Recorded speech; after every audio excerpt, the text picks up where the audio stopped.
প্রিয় দর্শক, আপনি কি কখনো নিজেকে এমন অবস্থায় পেয়েছেন যে যখন অ্যালার্ম বাজে, ফজরের সময় হয় আর আপনার মনে একটা দ্বন্দ্ব শুরু হয়? এদিকে আপনার ঘুম আপনাকে বিছানায় থাকতে বলছে, আর অন্যদিকে আপনার ভেতর থেকে একটা ক্ষীণ আওয়াজ আপনাকে জাগিয়ে তুলছে।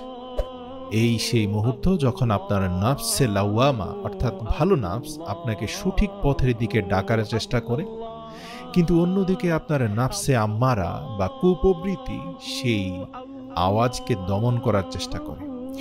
এখানেই আপনাকে সিদ্ধান্ত নিতে হবে, আমি কি আমার ইচ্ছাকে প্রাধান্য দেব নাকি আমার উদ্দেশ্যকে। আল্লাহ তাআলা কোরআনে বলেন, কিন্তু তোমরা পার্থিব জীবনকে প্রাধান্য দাও অথচ পরকাল উত্তম ও স্থায়ী। সূরা আলা আয়াত নম্বর 16 এবং 17। এই নীতি শুধু ফজরের নামাজের জন্য নয়, বরং জীবনের প্রতিটি ক্ষেত্রে প্রযোজ্য। একটু ভেবে দেখুন, যখন আপনি ঘুমের ইচ্ছাকে জয় করতে পারবেন, তখন আপনি কি অন্যদের প্রয়োজনকে নিজের ইচ্ছার উপর প্রাধান্য দিতে পারবেন না? আপনি কি জীবনের বড় সিদ্ধান্তগুলোতে নিজের নাফসকে নিয়ন্ত্রণ করতে পারবেন না? এটি নিজের উপর নিয়ন্ত্রণ করার সেই শক্তি যা আপনাকে কেবল নামাজের জন্যই জাগাতে পারবে তা না, বরং এটি আপনাকে জীবনের প্রতিটি ময়দানে সাফল্য এনে দিতে পারে। তো ভাবুন, যখন আপনি আপনার ঘুমের তীব্র ইচ্ছাকে প্রত্যাখ্যান করতে পারবেন এবং ফজরের নামাজের জন্য উঠতে পারবেন, তখন এটি কেবল আপনার সাফল্যের পথে একটি ছোট বিজয় নয়, বরং এটি আপনার আধ্যাত্মিক শক্তির একটি গুরুত্বপূর্ণ প্রকাশও।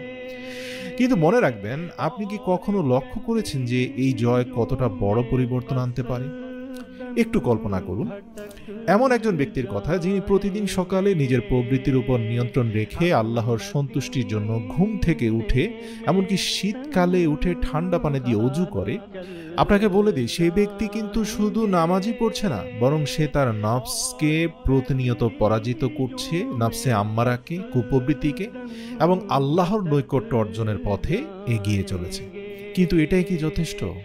আমাদেরকে একটু দৈনন্দিন জীবনযাত্রার দিকে নজর দেওয়া উচিত। আমরা কি আমাদের জীবনকে সরলতা ও মিতব্যয়িতা দিয়ে পরিপূর্ণ করতে পারি না?